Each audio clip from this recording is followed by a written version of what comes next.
મહેરબાન border range IGP સાહેબ ચિરાગ કુરોડિયા સાહેબ તેમજ એસપી સાહેબ શ્રી વિકાસ સુંડા સાહેબ પશ્ચિમ કચ્છ ભુજ નાઓની સૂચના અનુસાર શરીર સંબંધી ગુનાઓ આચરતા તેમજ નકલી સોના, નકલી નોટો વગેરે બાબતના ગુનાઓ આચરતા આરોપીઓ વિરુદ્ધમાં ભુજ જિલ્લામાં કોમ્બિંગ રાખવાની સૂચના કરવામાં આવેલ હતી, જે અનુસાર ગઈકાલે એલસીબી પશ્ચિમ કચ્છ ભુજ, એસઓજી પશ્ચિમ કચ્છ ભુજ તથા બી ડિવિઝન પોલીસ સ્ટેશનના પોલીસ ઇન્સ્પેક્ટર તથા સ્ટાફ દ્વારા કોમ્બિંગનું આયોજન કરવામાં આવેલ હતું.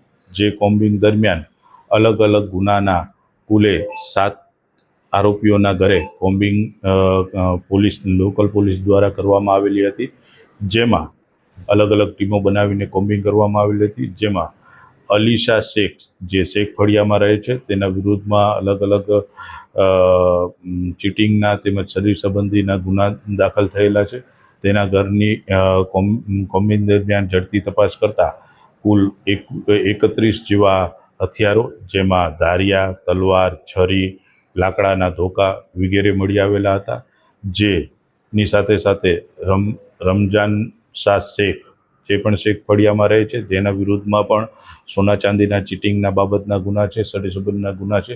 તેના ઘરમાંથી પણ કુલ 3 હથિયારો મળી આવેલા હતા, જેમાં ધારિયા, તલવાર, છરી વગેરે મળી આવેલ હોય. કોમ્બિંગ દરમિયાન કુલ અલગ અલગ રમજુ શાહ, બરકત અલી શાહ પઠાણ, સરફરાજ ત્રાયા, રમજુ શેખ વગેરેના ઘરની પણ ઝડપી કરવામાં આવેલ હતી. વગેરે કોમ્બિંગ દરમિયાન કુલ 34 હથિયારો મળી આવેલા હતા, જેના વિરુદ્ધ કાયદેસરની કાર્યવાહી કરી કુલ 2 ગુના દાખલ કરી આરોપીઓની ધરપકડ કરવામાં આવેલ છે.